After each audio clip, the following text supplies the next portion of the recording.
Servus Leute, herzlich willkommen zu diesem Video. Heute geht es um das Thema Schleifen und Polieren von Beton- und Steinoberflächen. Ich werde euch zeigen, was es da für Möglichkeiten gibt, wie man vorgeht und was es für perfekte Ergebnisse zu beachten gibt.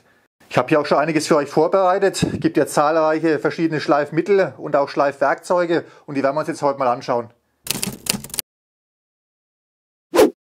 Wichtig beim Schleifen von Stein- und Betonoberflächen ist, dass man das richtige Schleifmittel verwendet. Also mit Schleifmittel für Holz kommt er nicht weit. Das ist innerhalb von kürzester Zeit abgenutzt. Da braucht er schon Diamantwerkzeug. Ja, das hat dann meistens hier so eine diamantbeschichtete Oberfläche. Bei den Schleifmitteln, da gibt es natürlich verschiedene Ausführungen. Das sind zum Beispiel so Handschleifpads. Die kann man nass und trocken verwenden. Die gibt es in verschiedenen Körnungen und die sind natürlich eher für kleine Oberflächen geeignet. Aber ja, damit kann man bequem mit der Hand schleifen. Das wäre jetzt zum Beispiel mal hier ein sogenannter Schleiftopf, der ist aus Metall, den gibt es in verschiedenen Größen, verschiedenen Ausführungen und auch für unterschiedliche Zwecke. Ja, und der wird dann einfach auf dem Winkelschleifer aufgeschraubt. Hier habe ich mal noch eine andere Ausführung von dem Schleiftopf. Ja, der ist jetzt nicht aus Metall und den gibt es zum Beispiel in jedem Baumarkt. Schleifscheiben gibt es dann auch noch, die sehen so aus und die gibt es auch wieder in unterschiedlichen Körnungen, sind für Nass- und einen Trockenschliff geeignet und die kann man entweder auf dem Winkelschleifer oder auf speziellen Poliermaschinen dann verwenden. Kommen wir später auch noch dazu.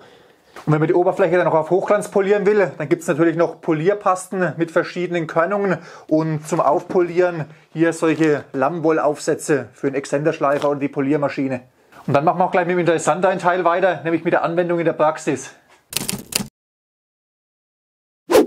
Zum Schleifen habe ich ja gesagt, kann man jeden handelsüblichen Winkelschleifer verwenden. Da kann man die Schleiftöpfe aufschrauben oder eben auch die Schleifteller. Das ist in beiden Fällen möglich. Das Schleifen mit dem Winkelschleifer, muss ich sagen, funktioniert grundsätzlich ganz gut. Schon zigmal gemacht, da gab es eigentlich keine Probleme.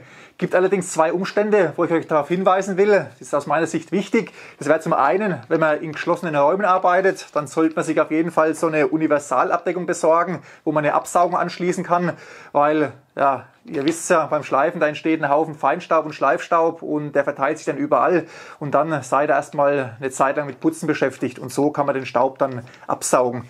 Ja, das war das eine und der zweite Punkt ist, mein Gerät ist zum Beispiel auch nicht optimal zum Schleifen geeignet, weil ja, man die Drehzahl nämlich nicht einstellen kann. Also das bedeutet, das Gerät, die Maschine läuft dann immer auf Vollgas und wenn man jetzt große Flächen schleift oder viel schleift oder halt lang schleift, dann passiert es, dass dann der Motor ziemlich heiß wird. Also das geht ziemlich schnell, es ist schon nach 5 Minuten, ist es schon richtig heiß und dann muss man das Gerät natürlich erst wieder mal abkühlen lassen, weil sonst der Motor beschädigt werden kann. Ja, das ist jetzt ein Nachteil, muss ich sagen, aber an meinem Gerät jetzt, weil es gibt ja auch viele Winkelschleifer, wo man eben die Umdrehungen dann mit der Hand einstellen kann. Ich habe für mich da jetzt eine andere Möglichkeit gefunden und die zeige ich euch jetzt mal.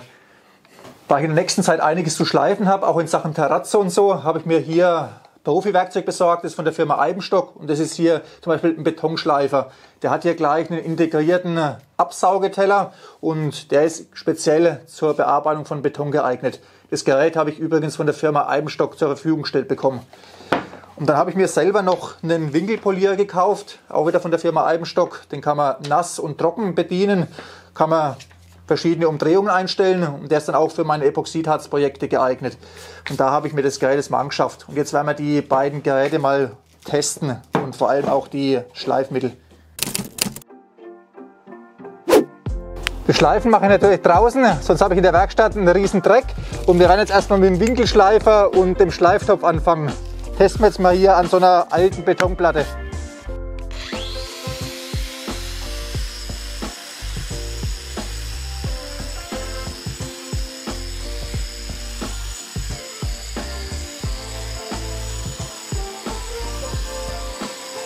Und wie ihr seht, funktioniert schon mal ganz gut. Beim Schleifen solltet ihr darauf achten, dass er, wenn er den Schleifteller aufsetzt, dass er immer flach aufliegt und nicht verkantet, weil sonst haut euch in die Oberfläche riesen Löcher rein und dann müsst ihr später spachteln oder extrem viel schleifen. Ich zeige euch das jetzt gerade mal.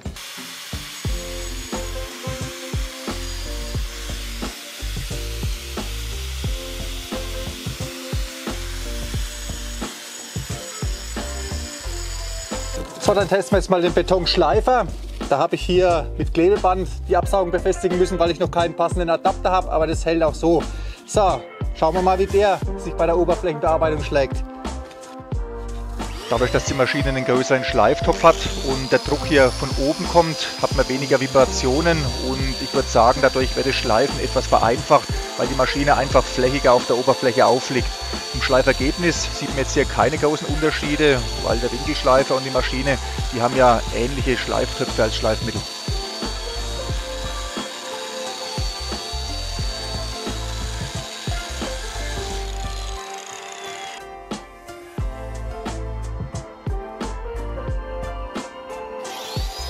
Betonschleifer werden übrigens auch oft verwendet, um kleinere Bodenflächen nachzubearbeiten oder Putz oder zum Beispiel auch Fliesenkleberresten zu entfernen.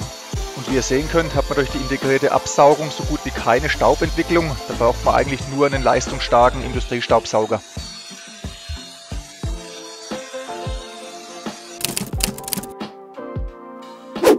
So Leute, wie das mit dem Schleifen funktioniert, wisst ihr jetzt. Dann machen wir jetzt auch gleich mit dem Polieren weiter. Wenn ihr euch noch an die Tischplatte erinnern könnt, die ich da kürzlich gebaut habe, die werde ich jetzt mal auf Hochglanz polieren. Und dazu verwende ich den Polierschleifer hier. Der Wasseranschluss funktioniert hier mit dem ganz normalen Wasserschlauch. Der wird hier drauf gesteckt und dann kann es schon losgehen. Beim Polieren arbeitet man in mehreren Durchgängen. Ich schleife jetzt hier von 400 bis 6000 durch und die Körnung verdoppelt sich immer von Schleifgang zu Schleifgang.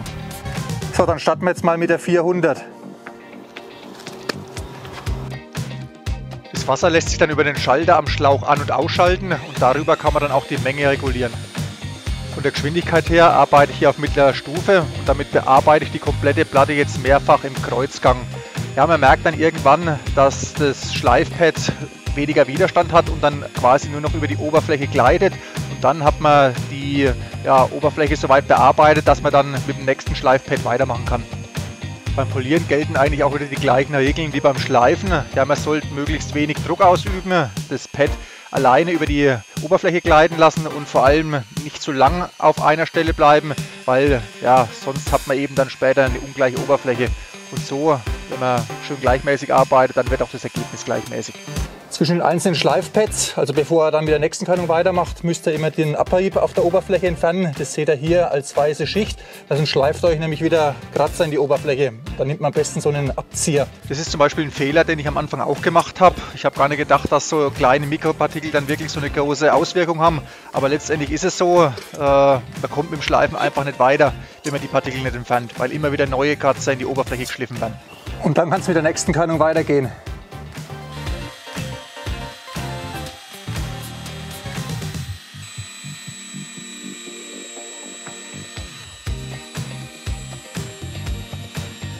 Ich habe die Oberfläche jetzt hier bis auf eine Körnung von 6000 runtergeschliffen. Das ist schon sehr glatt. Und dann würde ich sagen, schauen wir es uns mal an.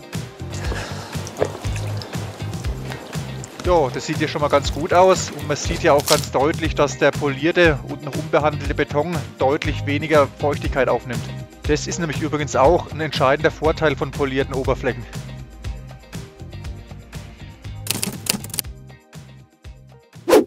Ich will jetzt heute auch noch mal was ausprobieren, was ich so auch noch nicht gemacht habe. Und zwar auf die Oberfläche eine Polierpaste aufzutragen. Und dann schauen wir mal, ob sich damit noch einiges rausholen lässt.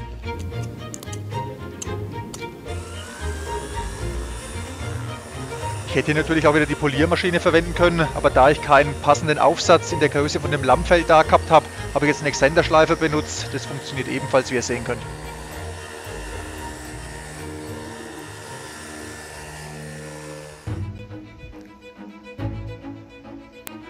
Der Oberflächenglanz kommt jetzt hier aufgrund der Lichteinstrahlung auf dem Video gar nicht so gut zur Geltung. Die Oberfläche ist aber glatt wie ein Babypopo. Auf die Oberfläche könnte man zum Beispiel jetzt auch noch Wachs auftragen und dann könnte man es so aufpolieren, dass man sich auch in der trockenen Oberfläche spiegeln kann.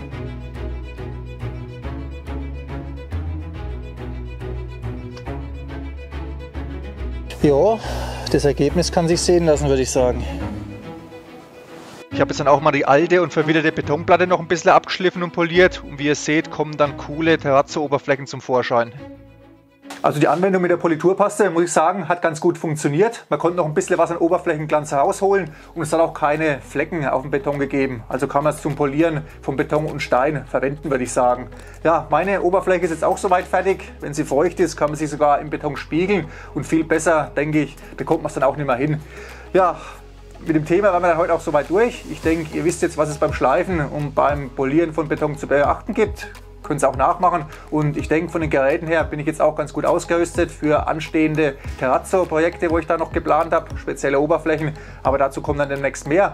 Und für heute sind wir fertig. Ich bedanke mich fürs Zuschauen. Hoffe, dass ihr beim nächsten Mal wieder einschaltet. Macht's gut. Ciao.